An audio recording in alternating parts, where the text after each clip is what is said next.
Hi everyone, long time no see.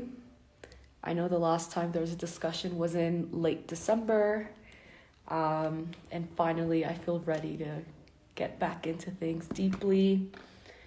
Before discussing the agenda of the meeting, what we'll talk about and other updates, I do first want to talk about Berta Cáceres, who is a very important figure for me, for a lot of other people in Central America and in the diaspora, and an inspiration for, a lot of the work that we do. So I'd like to take a moment to talk about who she is for people who don't know who she is. And if you do know, and once you do know, kind of reflect a little bit on her work, her values, and kind of letting her guide us.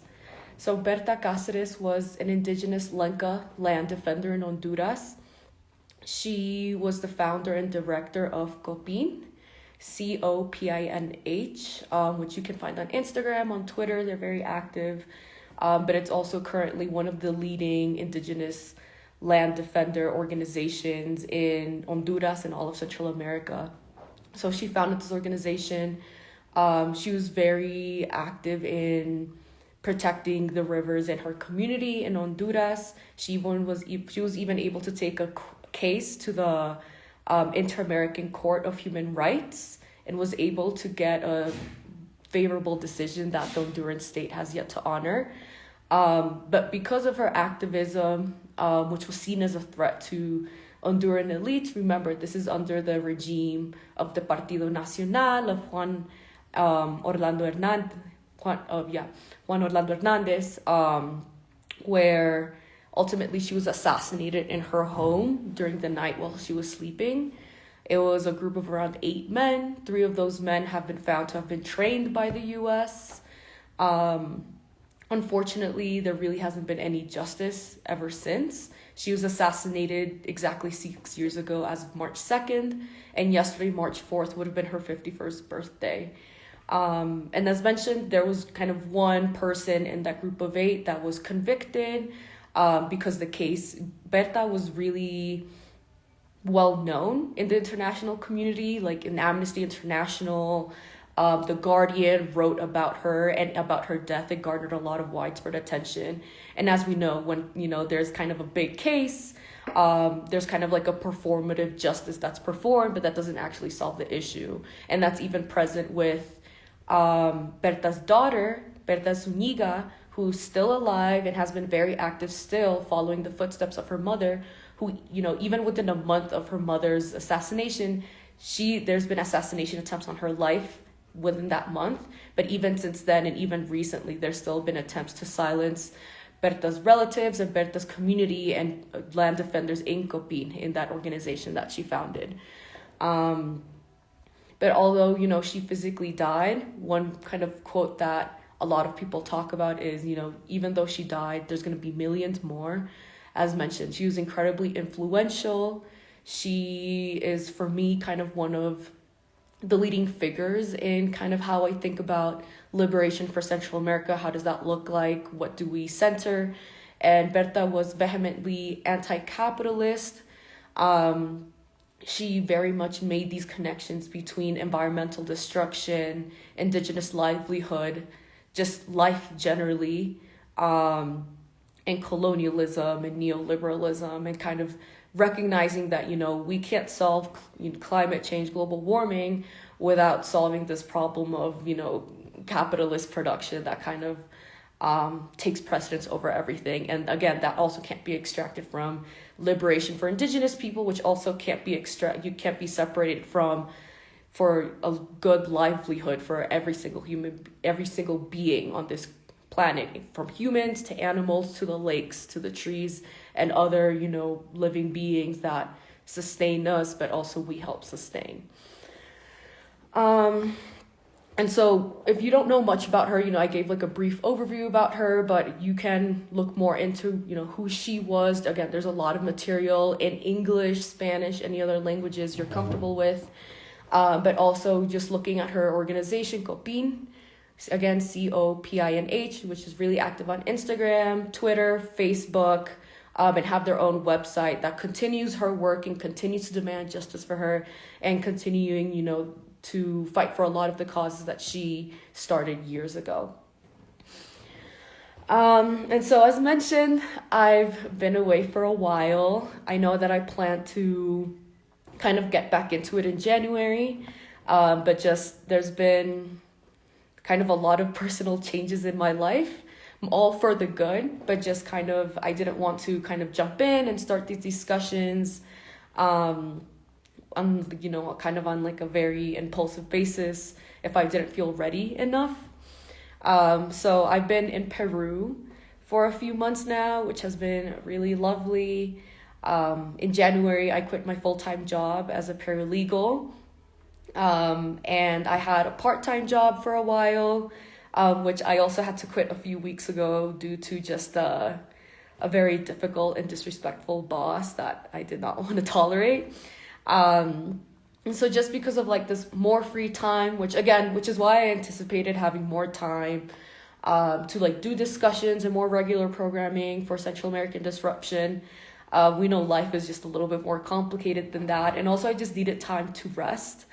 I think that's kind of a huge difference between me now and me last year, was that I kind of felt the need to always produce, be productive. If I have time off, I'm on this platform, just kind of consuming a lot and producing a lot, which, for different reasons, I just really didn't like that much. I firstly felt that for me, I really wasn't taking care of myself. I mean, last year I was still kind of recovering from like a 3-year-long depressive episode, kind of trying to build healthy habits, trying to find out like what my interests are, because during college I couldn't really explore, like what would I actually do with my free time.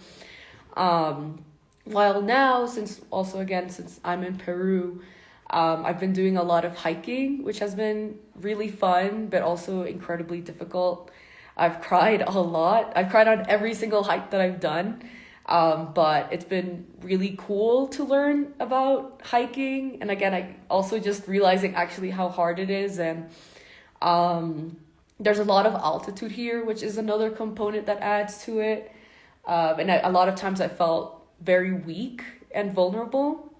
But I mean, the payoff is also seeing these incredible views. Again, we're in the mountains, and ever since I went to Guate, I have been in love with mountains. I thought they're just amazing, and I also thought the mountains in Guate were really tall, but like just compared to here in Peru and the Andes, they're actually really, really small.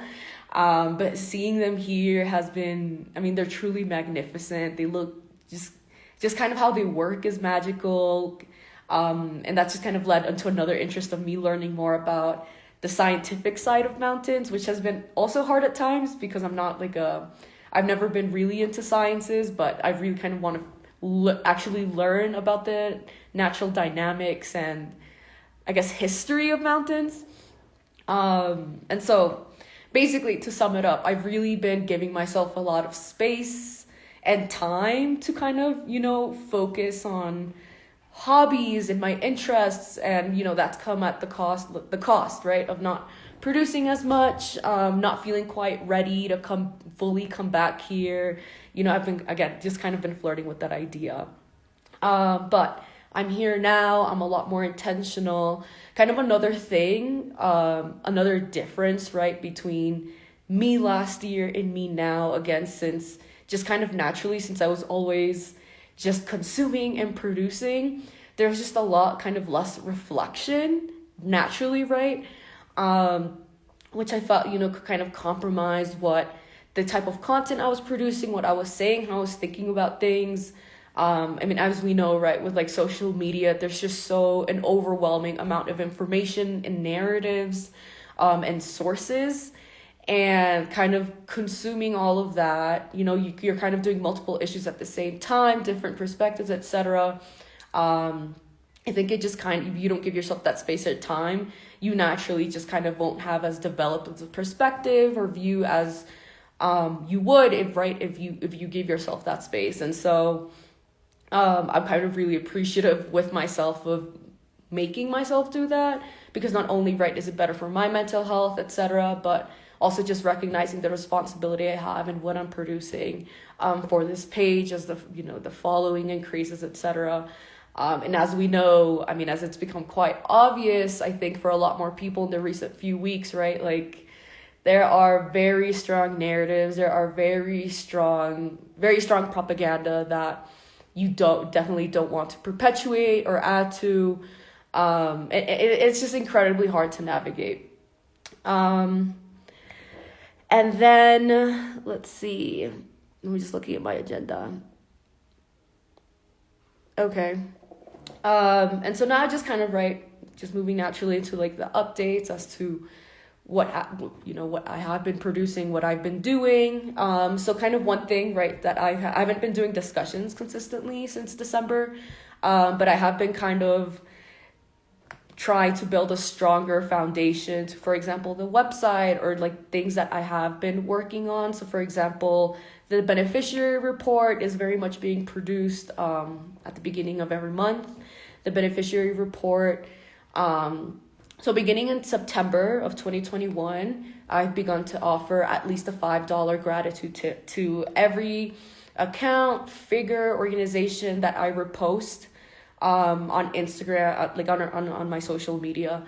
And that's in recognition that, I mean, I noticed that a lot of the times people write really fire tweets or create some really nice art on Instagram, etc. And when I repost it, I would get a lot of likes, and a lot of people would follow me because they would see, oh, look, she's reposting this type of content. I can kind of see it as like a hub of, Central American content.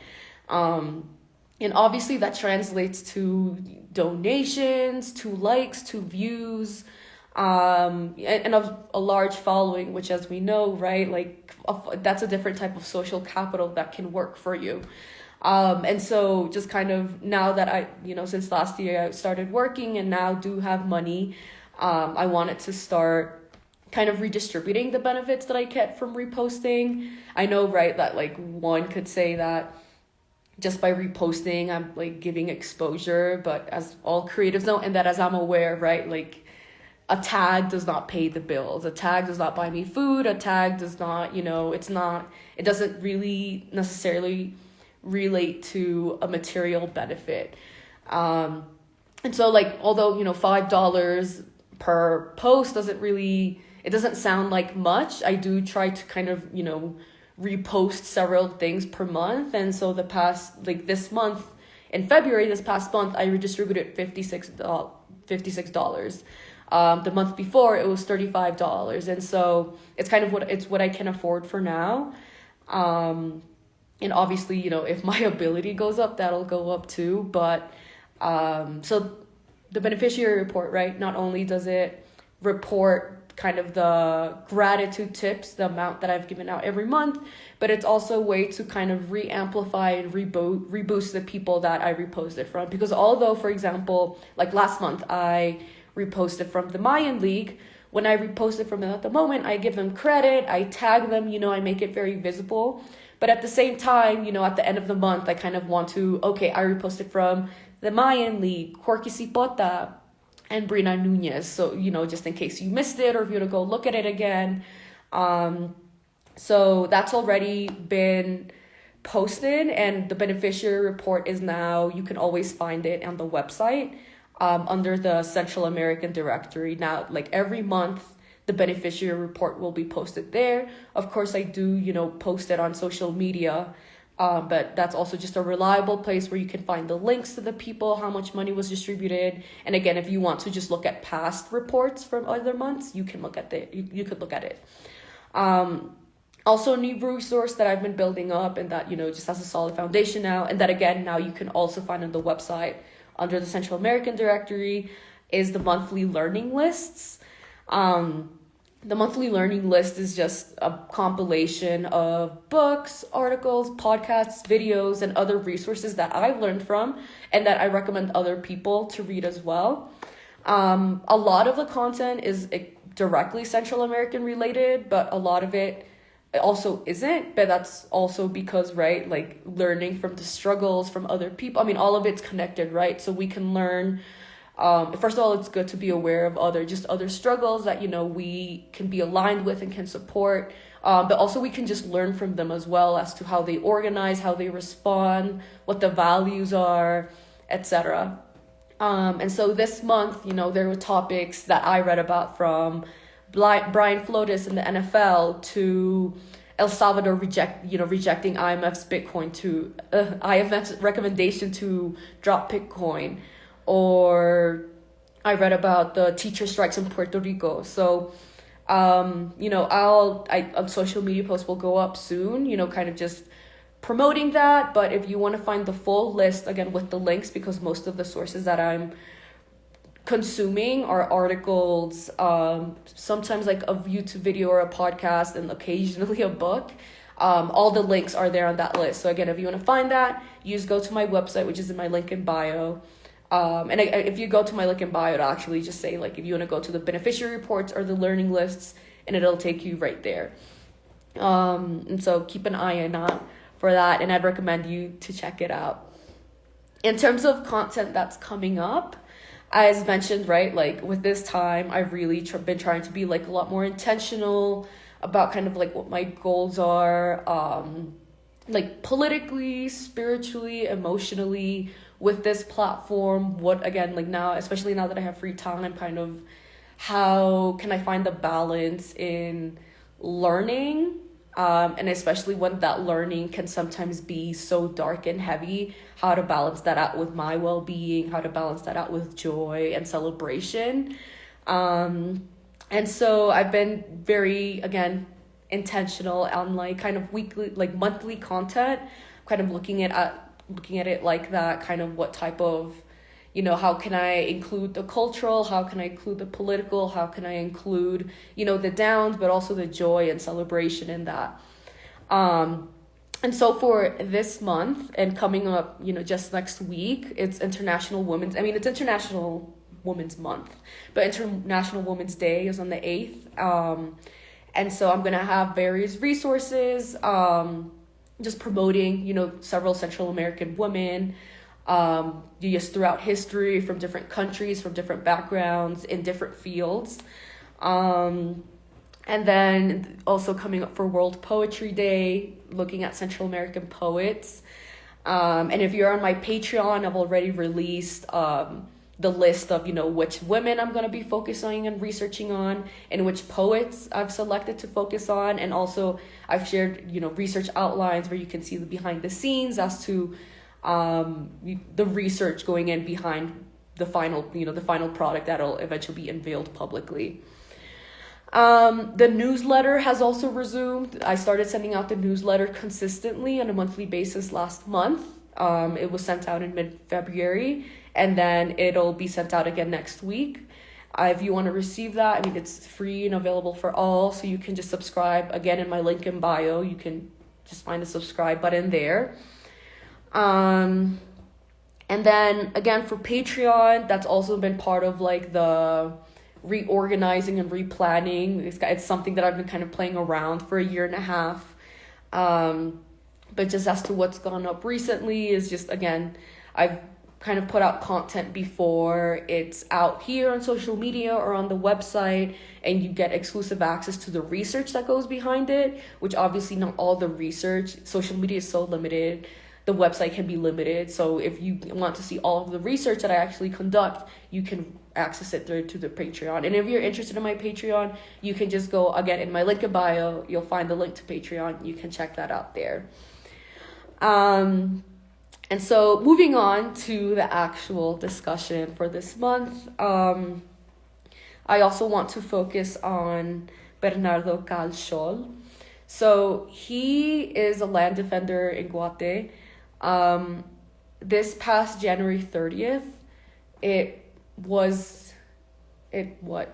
cumplió, I don't even know how to say that in English. It reached 4 years of his unjust imprisonment.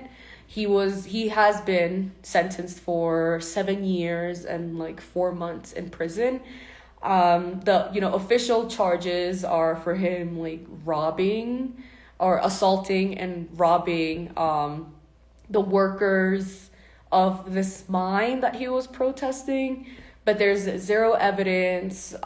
There's a lot of studies and public resources there that show that there's been a lot of legal inconsistency since the beginning of his trial. There's no evidence of him even being there.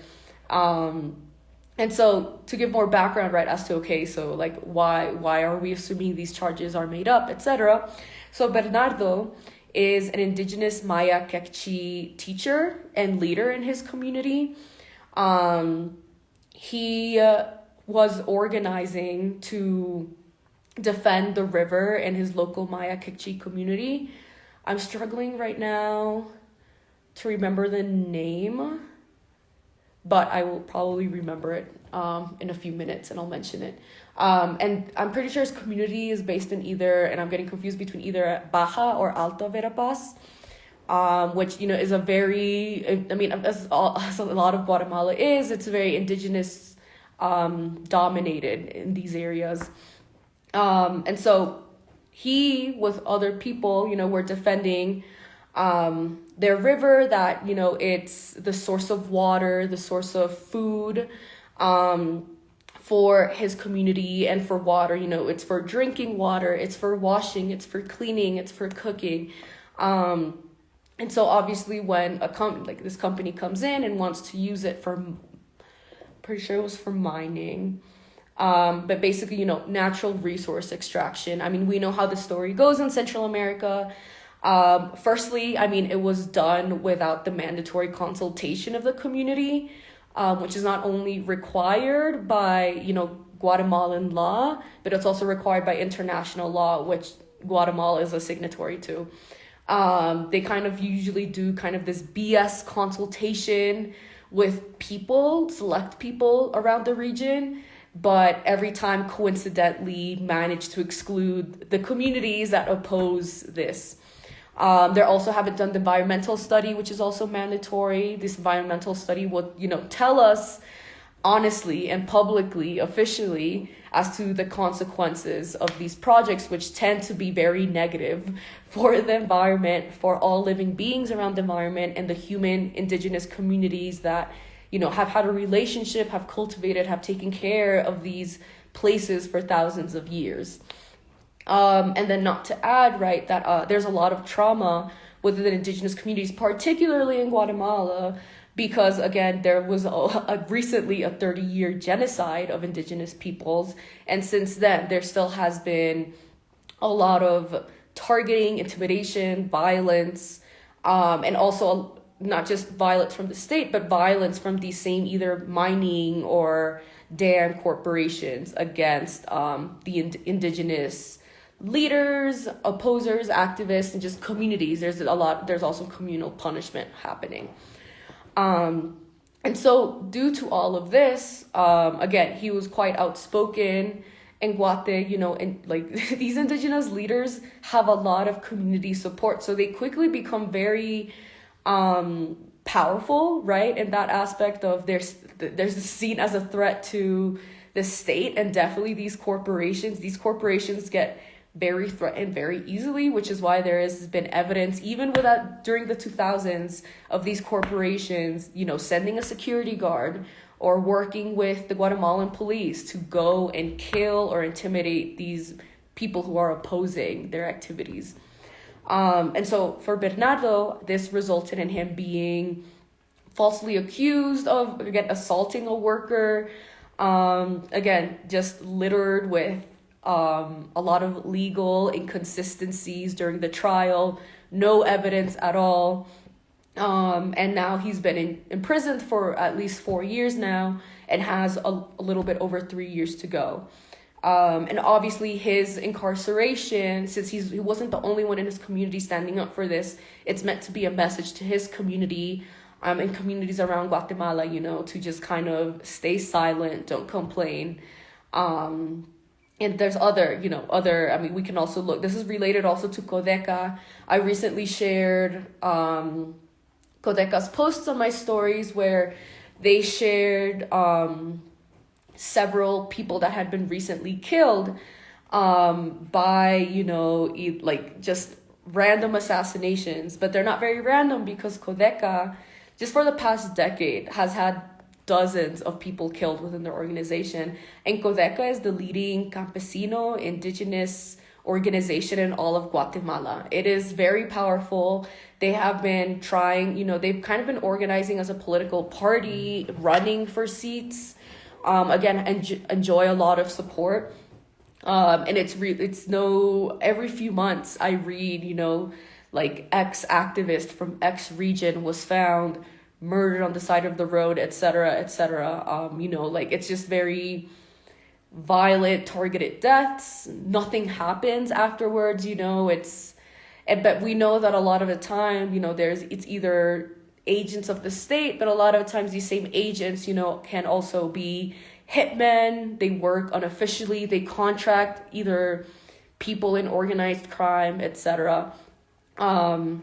So if you don't know much, about him, he's not very active on Instagram, but he does have a Twitter account that he, I like what he does with this Twitter account. I don't think he's the one literally tweeting out from prison, but he definitely communicates a lot, and a lot of the times he writes handwritten letters at prison that is then posted, where he talks about, his experiences either like in prison now or in the past. He comments on things happening in Guatemala, like for example about El Estor, which if you don't know much about, you can kind of scroll back a little bit in my posts, or again look it up on Google, which was another community in Guatemala protesting natural extraction in their community and faced faced violence, faced unjust, like basically fire was like their houses were lit on fire. This happened in 2021. He expresses a lot of solidarity, makes these connections, right, around the region, around communities as to what's happening in Guate. So definitely check him out. Again, his name is Bernardo Caal, Caal Xol, XOL. And I'll be sure, when this live is posted, I will write out his name so that you can look him up. But again, he's also someone, an indigenous leader that has gained a lot of attention in Guatemala and in Central America, where even the international community has learned a lot about the situation in Guate and again, the region through his, experience. And again, it's not a coincidence that, we've talked about Berta Cáceres and Bernardo Caal Xol, both in Honduras and Guatemala, which is right now, they are two of the most unsafe countries in the world for indigenous land defenders.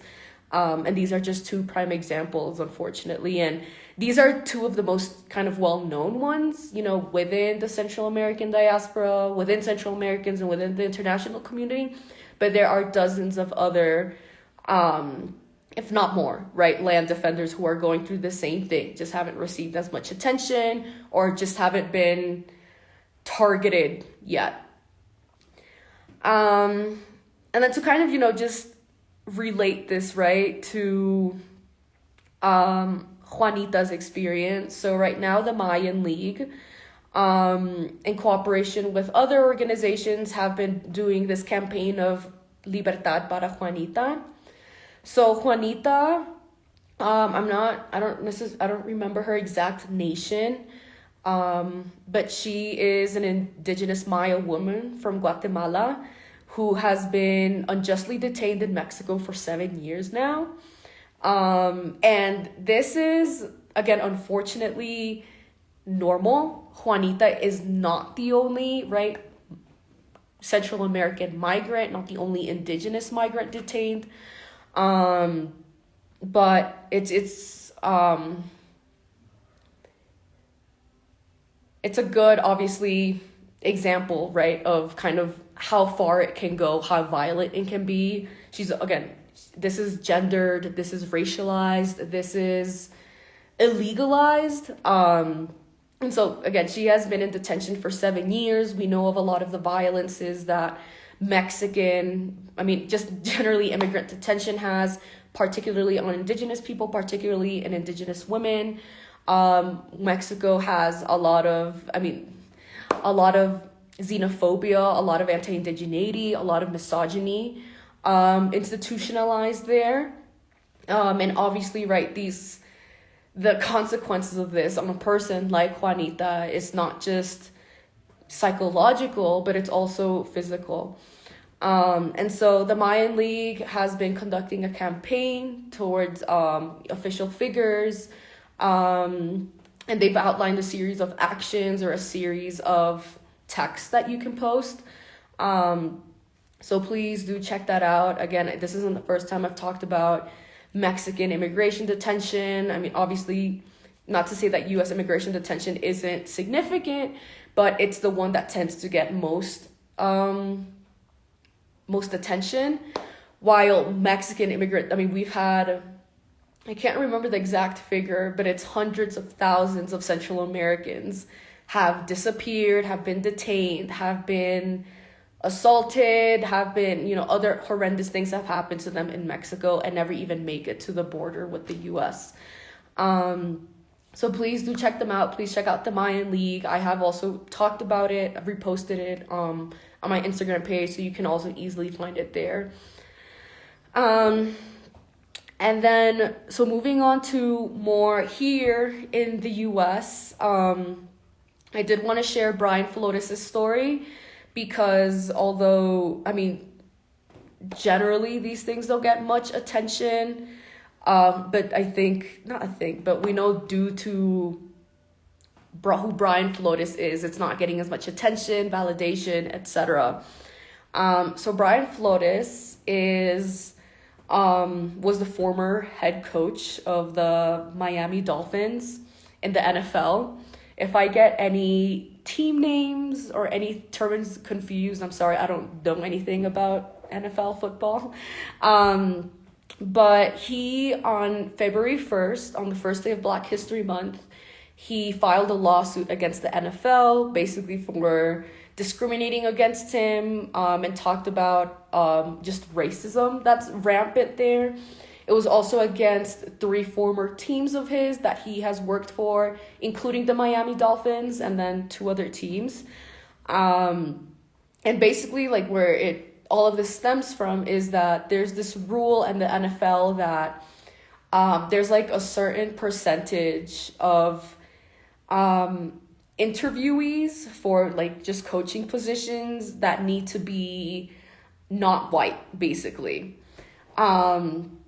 And although, right, in liberal thinking, this is good, this is, we're advancing, it's actually resulted in this practice that Brian Flores describes of sham interviews, where he's invited for interviews to fulfill that quota, although they've already decided on a candidate that, is white. But they invite him so that they can fulfill that quota, they can look good, but ultimately they're just wasting his time. And we know that this is very common just for racialized people, especially Black people, where, they're just used, in the end, right, these diversity efforts ends up in more extraction of people's time and energy and labor. And so, in his lawsuits, he just described how, in one interview, the panel was obviously hungover, or another one, they just showed up very late, they're just very unprofessional. It was very clear that they didn't actually care in what he had to say. And so as we know, the NFL, when we look at Colin Kaepernick, right, it's a very, just the US, but especially these kind of very institutionalized, very white, heteropatriarchal institutions of the US, they're just very hostile environments for these type of criticisms. And so when Brian Flores filed this lawsuit, just kind of looking at the precedent of what's happened to people who have spoke up about racism, again, especially Black men in the NFL, it is very scary. It's very, you don't really, I feel like it's obviously very difficult to navigate and walk into. And within a few hours of him filing the lawsuit, the NFL preemptively was like, oh, it has no merit, although like going over a lawsuit and legally analyzing it takes a lot more than a few hours. So this was just kind of another just kind of example of proving Brian Flores right, where they just immediately dismissed him. And I also went through, because I heard about several people talking about him because, no, just for context, Brian Flores he's Black and born in the U.S., but both of his parents are Black Hondurans from Trujillo, Colón.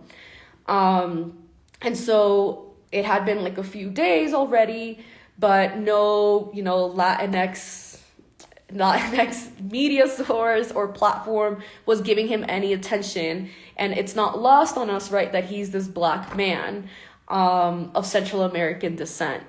So I saw these tweets, I started looking into it, and like on Twitter, there was just a lot of people, a lot of men, NFL fans, that were just criticizing him. I don't need to get into the specifics, just like, spew out like this invalidating, condescending rhetoric that just kind of dismissed him and his claims. But eventually, within a few days, the NFL came back and basically admitted that their conclusion that his lawsuit was without merit, like, no, there was actually like there was merit to what he was saying. Obviously, that they acknowledge that these diversity initiatives like really aren't the answer. They don't have that effect. And talked about like changes that they were going to implement, to actually make hiring more diverse rather than performative. Because something else that I forgot to mention was, although they have this quota of they have to interview X% of, like, basically X% of their interviewees have to be non-white. Only 1 out of the 27 head coaches of the NFL are Black. Someone made a joke that there's like more NFL coaches named like John than Black NFL head coaches. There's like 3 John head coaches and 1 Black one. And then in terms of that, like, in terms of, other non-white head coaches, there's 1 of Mexican and Lebanese descent, and then 1 of, I think, Puerto Rican descent, and that's kind of it. And so obviously, when we have these kind of very performative, shallow kind of diversity quotas, we're not seeing it being translated in like, all right, there's actually more Black head coaches being hired, more non-white head coaches being hired. Like, it just doesn't actually disrupt the status quo, but they get to pat themselves on the back and say like, yay, we're being diverse, but without the diversity. And so again, this is, this has been going on for a little bit over a month now, but I have yet to see it covered outside of Central American circles. It's, again, just mostly Central Americans that have been amplifying his story, or also, again, Black communities in the U.S., but I have not seen any, Latinx platforms sharing his story, supporting him, etc. So, do check him out. And part of actually one of the articles on my learning list is this article from La Prensa Honduras, where when Brian Flores first got hired as an NFL coach, and they just did kind of the slideshow of him, of his work, of his his family with like his kids and his wife, but also his parents from Honduras. And like they talked about how like Brian Flores, el hondureño que está haciendo historia en el NFL. And so I do recommend that as like a nice kind of overview of Brian Flores' experiences. So again, and also you can check that out on my link in bio. So that's pretty much, the end of what I was planning to talk about today. I've been talking for, I can't see, but I've been looking forward to coming back on these discussions, to kind of delving deeply more into these things, because I felt that before I was also incredibly reliant on Instagram. But especially now that like the shadow ban is very real, I kind of want to focus more on like building a lot of resources, right, that aren't so reliant on Instagram. And I know right now I'm on Instagram Live doing this, but this video will also be uploaded on YouTube. It'll be uploaded on Facebook. And then for people on Patreon, it'll obviously be uploaded there for your easy access. But also I felt that, right, not only do a lot of people, I imagine a lot of you, right, prefer videos, which I hate. I'm definitely like a reading text-based person. So I'm like happy, you know, to kind of push myself more, to create more accessible resources for different people. It's also helped me more in processing my thoughts and perspectives. It's helped me kind of better kind of elaborate in like what something means to me or my perspective on things. So this, you know, I know when I first started this discussion, I was playing around with timing. At first I thought it was going to be weekly, then I said bi-weekly, then I said monthly, and then bi-weekly again, or bi-monthly, basically like 2 times a month. But I think that monthly right now is kind of the perfect balance. Again, in terms of updates, if you want to subscribe to the newsletter, you can find my link in bio. These resources that I mentioned, again, link in bio. Also for like these figures that I talked about, right? Like also if you're just joining now, I'm coming to the end of it. This video will be uploaded here, YouTube, Facebook, Patreon. I'll have the tags and links to like these figures and campaigns I talked about so that you can check them out and learn more from them directly. But meanwhile, before the meanwhile, again, this discussion will happen again at the beginning of next month and then hopefully the beginning of the next. But meanwhile, you know, you can shoot me an email with any questions, especially if it's time sensitive or more of a collaboration. Please email me. I'm really bad at DMs. Please save DMs more for just like casual comments, etc. But thank you everyone who watched and will watch and was watching. This was really fun for me. And meanwhile, take care, stay safe, please rest because social media has been dragging my ass everywhere. And so I wouldn't be surprised if it's dragging you everywhere as well. But yeah, take care everyone, stay safe.